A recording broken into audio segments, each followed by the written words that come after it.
कृष्ण हरे हरे हरे राम राम राम हरे हरे हरे कृष्ण कृष्ण कृष्ण हरे हरे राम राम हरे हरे हरे कृष्ण कृष्ण कृष्ण हरे हरे हरे राम राम राम हरे हरे हरे कृष्ण कृष्ण कृष्ण हरे हरे हरे राम राम राम हरे हरे हरे कृष्ण कृष्ण कृष्ण हरे हरे हरे विठ्ठल श्री ज्ञानदेव तुकाराम पंढरीनाथ भगवान की जय माऊली ज्ञानेश्वर महाराज की जय गुरु संत तुकाराम महाराज की जय सच्चिदानंद श्रीपाद बाबा की जय सच्चिदानंद रामदास बाबा की जय सच्चिदानंद सद्गुरु दयानंद बाबा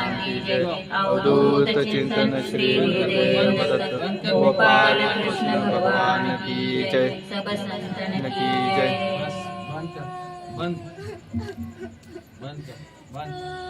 अध्याय 16 श्लोक 24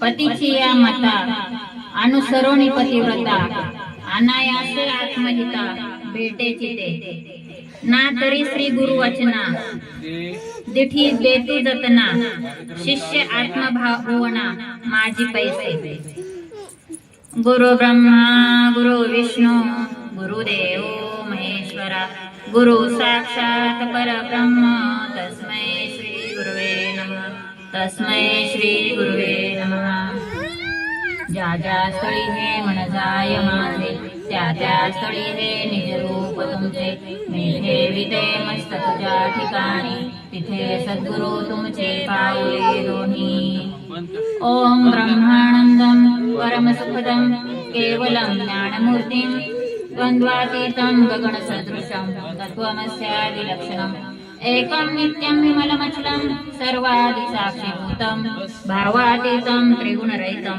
सद्गुरुं तं नमामि जयाच्या संगतीने विराग झाला मनोदरीचा जडभास गेला साक्षात परमात्मा मज भेटविला विसरू कशी मी सद्गुरु पादुकाला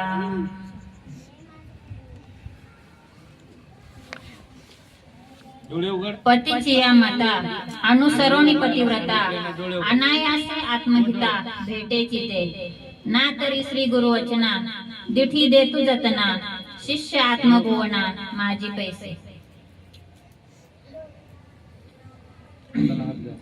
आपण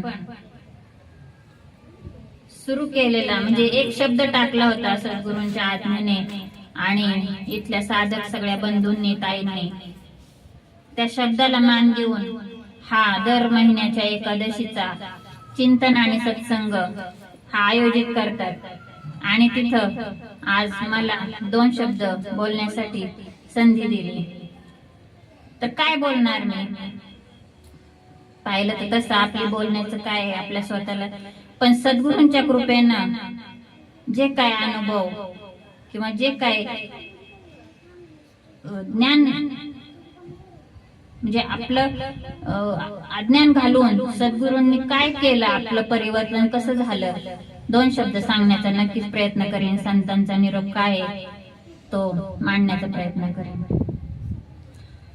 अध्याय 16 श्लोक 24 आणि ओवी 57 ना तरी पतीची मता अनुसरोणी पतिव्रता अनायासे आत्महिता भेटेची ते ना तरी श्री गुरु वचना दिठी देतु जतना शिष्य आत्मभुवना माझी पैसे ह्याचा मराठी अर्थ काय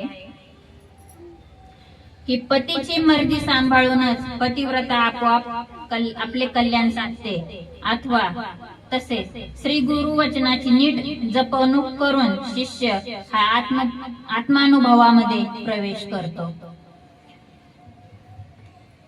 बघा म्हणजे आता ह्या ओवीद्वारे माऊलींनी दोन्ही गोष्ट म्हणजे आता जो जसा घेईल तसं नाही का सांसारिक बाजूनी पण घेता येईल आणि परमार्थिक बाजूनी पण घेता येईल दोन्ही पण साध्य करू शकता प्रपंच आणि परमार्थ म्हणजे इतकं सोप्या शब्दामध्ये सांगितलं. काय रोजच्या दररोजच्या आपल्या जीवनातूनच आपल्याला शिकता येईल. काय सांगितलं की कसं उद्धार करून घ्यायचा, संसारात पण कल्याण कसं साधू शकतो आणि जीवाचं कल्याण, आत्मकल्याण सुद्धा जीव कसा प्राप्त करू शकतो, ह्या ओळीतनं आपल्याला माऊली सांगतात की पतीची या माता अनुसरवणी पतिव्रता अनायासे आत्महिता भेटायची ते. बघा म्हणजे काय सांगितलं याच्यामध्ये. माऊली काय म्हणतात की जर एखाद्या स्त्रीला संसारामध्ये जर ती पतीच्या नियमानुसार किंवा पतीच्या म्हणण्यानुसार किंवा पतीच्या मतानुसार जर ती वागत असेल तर ती काय होते, अनायासे ती संसारामध्ये तिचं हित किंवा कल्याण होऊ शकतं. आणि त्याचप्रमाणे श्री गुरु वचना म्हणजे सद्गुरु भेटल्यानंतर त्यांच्या वचनाप्रमाणे जर साधक वागला, त्यांच्या शब्दानुसार ते आत्मसात करून त्याला काय होऊ शकतं की आत्मानुभव प्राप्त होऊ शकतो. पण त्यासाठी काय करावं लागेल की तिथं नांदायला जावं लागेल, नाही का. मग आता हे कसं म्हणजे दोन्ही प्रकारे साध्य होतंय. पतीची या माता म्हणजे संसार सुद्धा सुखाचा व्हायचा असेल तर त्या स्त्रीला काय करावं लागतं. बघा तुम्ही आधी कुमारिका असताना म्हणजे आता इथे लेडीज आहे, आपलं लग्न आधीच आयुष्य कसं होतं की मनमर्जीनं चाललेलं होतं, नाही का. उठायला काय आई म्हणली तरी झोपून राहायचं किंवा मला हेच पाहिजे, मला हेच नको, असं आपलं असायचं, लाड असायचे. पण ज्या वेळेस अक्षता पडल्या आणि नांदायला नवऱ्याच्या घरी आलो, काय झालं, काय परिवर्तन झालं. एका क्षणामध्ये आपण आपलं नाव बदललं, आपलं गाव बदललं, आपली माणसं बदलली. आपण काय झालं, सगळं सोडलं आपलं एका क्षणामध्ये सोडून काय झालं, नवऱ्याच्या घरी नांदायला आलो. मग आता तिथं 8 वाजेपर्यंत झोपून राहू शकते का? नाही राहू शकत. म्हणजे आपोआप हे संसारात पडल्यानंतर, लग्न झाल्यानंतर तिथला अंगीकार कसा झाला, आपोआप करून घेतला तिथल्या नियमांचा, तिथल्या गोष्टींचा. मग स्वतःच सगळं बाजूला सोडावं लागलं. स्वतःच जे काय होतं ना, स्वतःची मतं होती किंवा स्वतःच काय असायचं ते सोडून सासरच्या नियमानुसार वागायला चालू केलं.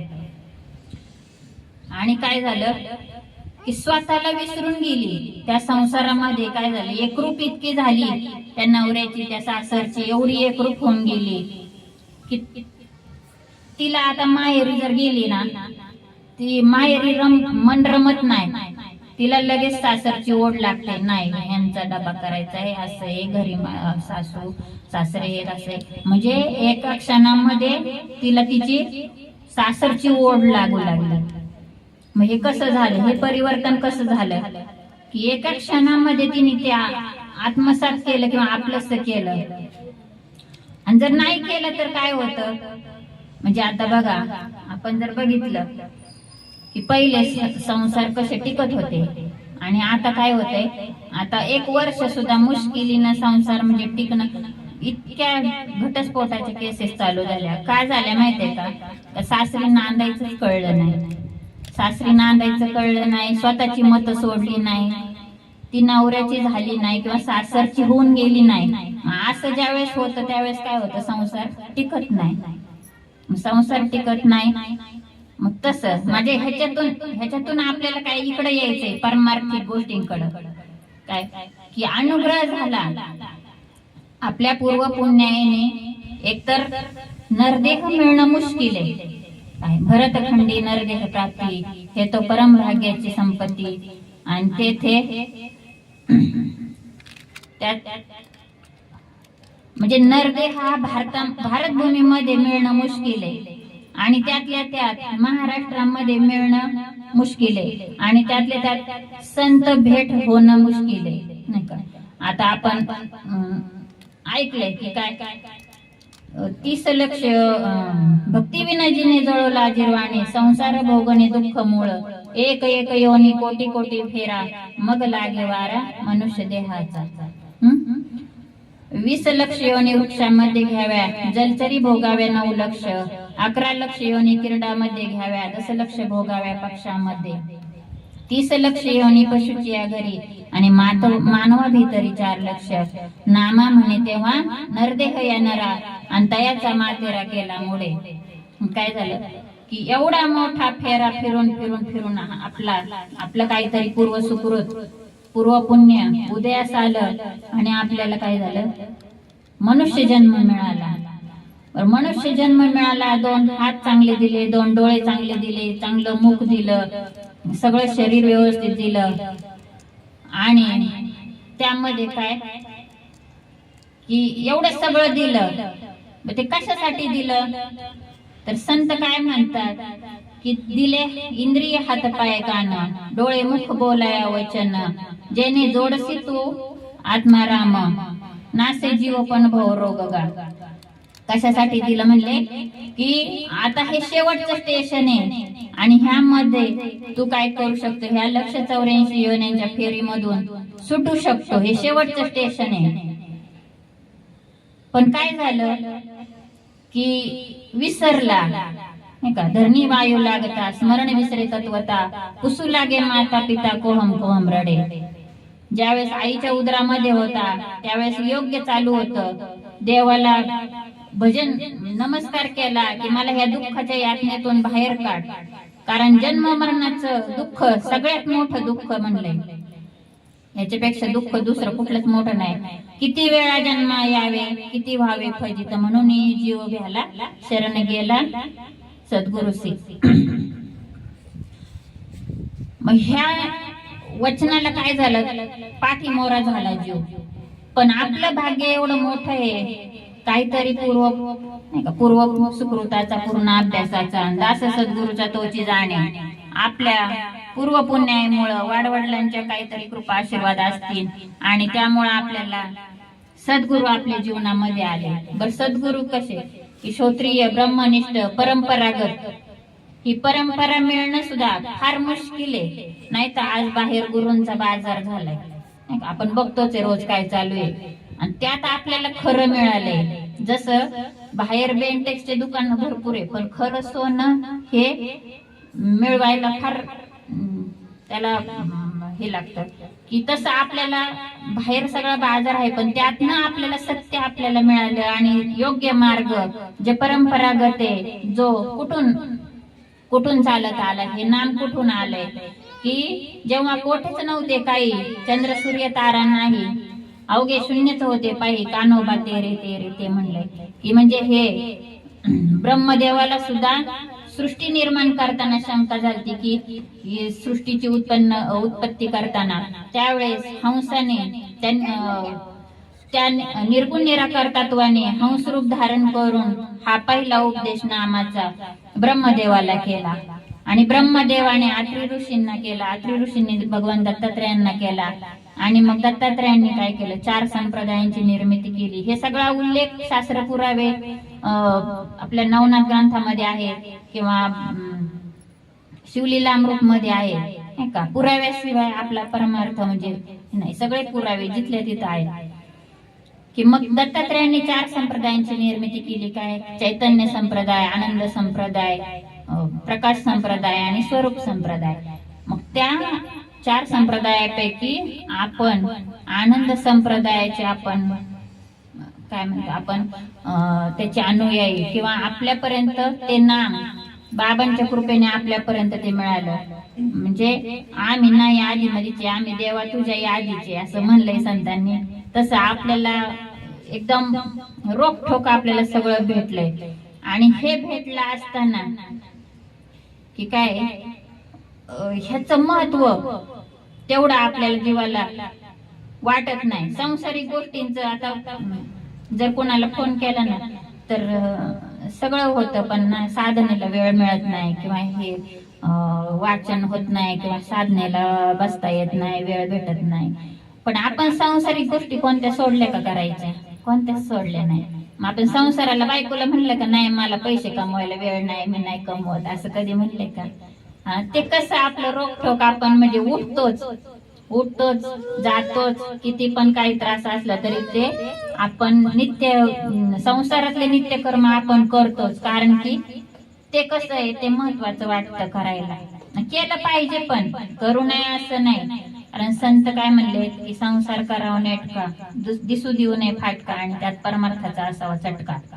तसं पण मग काय, आता ह्याच्यातून माऊलींना काय सांगायचंय की जी श्रीपतीच्या मतानुसार वागते ना, म्हणजे तिचं सर्वस्व ती अर्पण करून टाकते. ज्यावेळेस तिच्या डोक्यावर अक्षता पडतात ती त्या नवऱ्याला सर्वस्व अर्पण करून टाकते, आणि तिचं स्वतःच असं काही ठेवत नाही, शिल्लक उरत नाही. अशा स्त्रीचं काय होतं, संसार अगदी छान होतो, चांगला होतो. आणि तसं अनुग्रह झाल्यानंतर जो शिष्य किंवा जो साधक सद्गुरूच्या आज्ञेनुसार किंवा सद्गुरूच्या मतानुसार तो मार्गक्रमण करायला लागतो, तो स्वतः काही उरतच नाही. स्वतः असं शिल्लक स्वतःच मत किंवा स्वतःच म्हणजे सद्गुरूच्या विचारांशी, त्या सद्गुरूच्या धाग्याशी त्याचा धागा जोडला जातो. आणि त्यावेळेस काय होतं, अगदी सहज त्याला आत्मानुभव प्राप्त होतो, किंवा सहज त्याला स्वरूपाची प्राप्ती होऊन जाते. त्याला बाबा उदाहरण सांगायचे काय की एक आळी, तिला ते कुंभारीन माशी घेऊन येते आणि त्या घरट्यामध्ये ती ठेवते, आणि अधून मधून तिला ती टोचत राहते. मग तिला त्या भिंगुरटीचा, त्या आळईला एवढा ध्यास लागतो की आळई येईन आणि मला टोचत, तर ती ते चिंतन करता करता तिलाच पंख फुटतात आणि ती कधी उडून जाते तिलाच कळत नाही. म्हणजे ध्यासामुळे एवढं होऊ शकतं.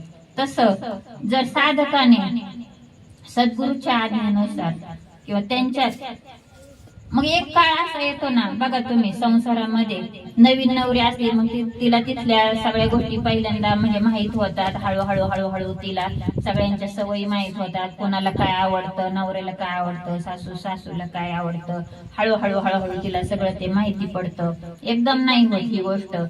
हळूहळू एक काळ असा येतो की तिला न सांगताच कळतं, की नुसतं बघितलं ना तरी कळतं की नवऱ्याला काय पाहिजे, किंवा आता नवऱ्याला काय म्हणायचं असेल, किंवा सासूला काय पाहिजे. म्हणजे ती एवढी समरस होऊन जाते त्याच्याशी की न सांगता तिला त्या अंतकरणातलं कळायला लागतं.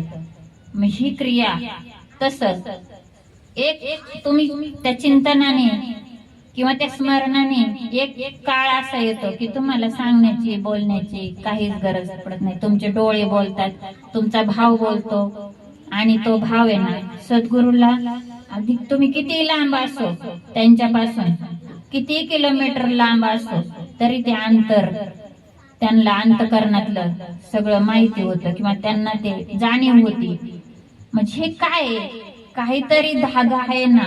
जसं इथून फोन लावला तर तो अमेरिकेला लागतो, इथून आपण एका क्षणात तिथं संभाषण करू शकतो. म्हणजे हे काय, काहीतरी असल्याशिवाय टॉवर काहीतरी आहे ना. मग ते टॉवरला आपण जोडलोय ना, म्हणून मोबाईल, म्हणून आपला फोन लगेच लागतो. तसं सद्गुरूच्या टॉवरशी आपलं कनेक्शन असलं पाहिजे, त्यासाठी रेंज मध्ये असलं पाहिजे. आणि रेंज मध्ये नसलं ना मग फोन लागत नाही. तसं असतं. म्हणून की साधकाने काय करायचं की बघा, आता म्हणजे इथं शिरल्यानंतर असं पण आहे, कारण तुम्ही भगवंताच्या ह्या मार्गाला लागता, त्यावेळेस असं होतं की आधी ना ज्यावेळेस अनुग्रह नसतो त्यावेळेस देहाचा अभिमान असतो, रूपाचा असतो, अनेक काय काय शिक्षणाचा असतो, कशाचा असतो, हा अहंकार असतो. आणि अनुग्रह झाला, तुम्हाला सद्गुरूंना फार मोठ्या पदावर बसवायचंय नाही का, सच्चिदानंद पदवी घेणे, म्हणजे ती पदवी तुम्हाला दिली सद्गुरूंनी. काय होतं, साधक आहे ना कधी कधी फसल्या पण जातो, तिथं पण सावध राहायचं. कसं की पहिला देहाचा अहंकार जातो, आणि नंतरचा ज्ञान झाल्यावर पण एक अहंकार तयारच असतं. ते फक्त ते ओळखू यायला पाहिजे की काय, शब्द ज्ञानाचा अहंकार, ज्ञानाचा किंवा मग गायनाचा किंवा काय कुठला तरी एक अहंकार परत महाराज होण्याचा, नाही का, महाराज झालो हा पण एक अहंकार, किंवा मी असा आहे तसा आहे, मला इतकं चांगलं आता यायला लागलंय, हा पण अहंकार हा चिटकायला लागतो. मग इथं पण आपण सावध, कारण की काय आपल्याला कुठलंच गाभाळ ठेवायचं नाही सोबत, कारण मोकळं जायचंय. जितकं ओझ कमी तेवढा प्रवास सुखकर होतो. बाबा नेहमी सांगतात की जेवढं तुमच्या जवळ ओझ कमी तेवढा प्रवास चांगला होतो. मग आता आपल्याला काय करायचं, कुठलंच ओझ ठेवायचं नाही शिल्लक. पूर्ण जशी ती पतिव्रता स्त्री नवऱ्याशी एकरूप होऊन जाते, समरस होऊन जाते, त्याप्रमाणे साधकाने सुद्धा काय करायचंय, सद्गुरूशी समरूप एकरूप होऊन जायचंय, एकदम एकरूप होऊन जायचं. आणि काय करायचंय की मला काही येतच नाही, मला इथं पण बसलं म्हणलं मला म्हणजे बसूपर्यंत आहे ना काही काय बोलायचं काही सुचत नाही. करणारे पण तेच आहे, बोलणारे पण तेच आहे. चालेल कोण बोलवितो हरिविना, म्हणजे हे बोलणारे सुद्धा सद्गुरूच आहे. मग एवढी एकरूपता ज्या वेळेस होती ना, तेव्हा न सांगता न बोलता सगळं अंतःकरणातलं गुज हे सद्गुरूंना न सांगता कळायला लागतं. पण त्यासाठी काय करायचं, त्यांच्या मतानुसार. मग ही इथं खूप चांगलं चाललंय, आपले साधक सगळे बंधू ताई इतकं छान नियोजन करतात ते, आणि हे महिन्याच्या महिन्याला होतंय. कारण व्हायलाच पाहिजे, कारण काय आपण दिवसाचे 24 तास अशा वातावरणामध्ये, आणि आता इतकं वातावरण बाजूचं खराब आहे, आणि त्याच्यामध्ये आपला दिवा आपल्याला पेटवता ठेवायचा आहे. म्हणजे खूप सांभाळून खूप जपून राहायला लागणार आहे.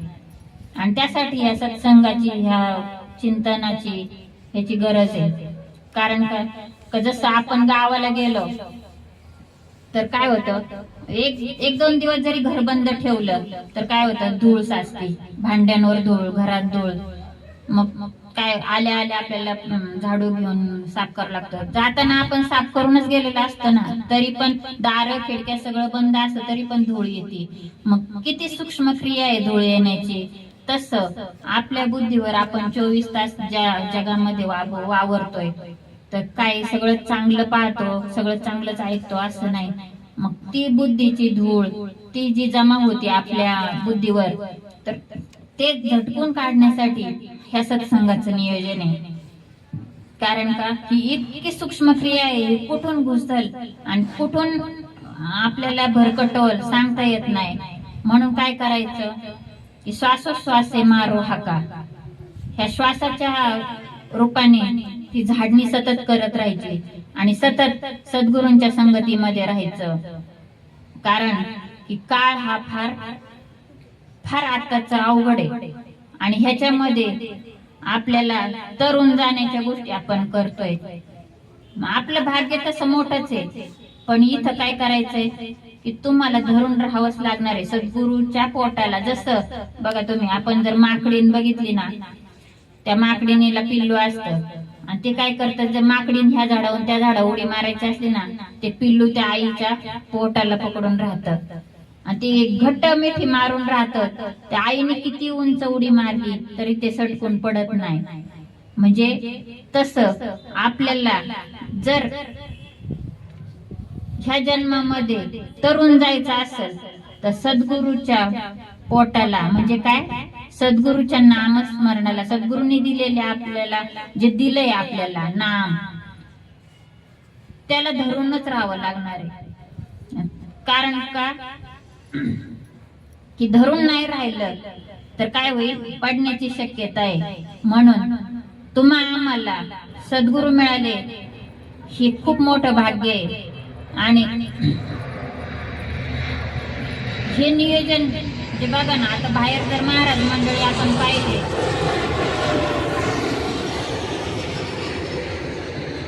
तर काय काहीच नाही, ज्यांच्याकडे काही नाही, परिवर्तनाचा मार्ग नाही, पण त्यांचं खूप मोठा डामडौला असतो. इथं सद्गुरू स्वतःहून सगळं आयोजन नियोजन करतात, स्वतःहून सगळं, काही तुमच्या आमच्याकडून काही अपेक्षा त्यांनी ठेवली नाही, सगळं येऊन स्वतःहून करतात. म्हणजे हे कुठंच बघायला भेटत नाही. आज इतके महाराज मंडळी बघितले पण हे कुठंच नाही. ही एवढं आपलं भाग्य आहे की सद्गुरूंनी म्हणजे देवाने आपलं काम करतात.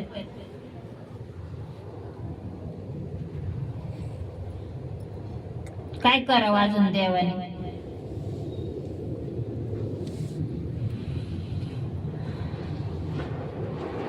म्हणून जर आपल्याला आत्महित साध्य करायचं असेल, आपल्याला अजून बाबांचं पण ऐकायचंय, त्याच्यामुळं 2 शब्द बोलण्याचा प्रयत्न केला. म्हणून काय करायचं, 2 शब्दात सांगते की जशी पत्नी पतीची एकरूप होऊन जाते, तसं साधक आणि सद्गुरूच्या तत्वाशी एकरूप होऊन जायचं आणि आपले आत्महित साध्य करायचं. कारण की काय, क्षणभंगुर नाही भरवसा, वारे सावध सोडा माया आशा, काळ करीत बैसलासे लेखागान, राम नाम स्मरा आधी.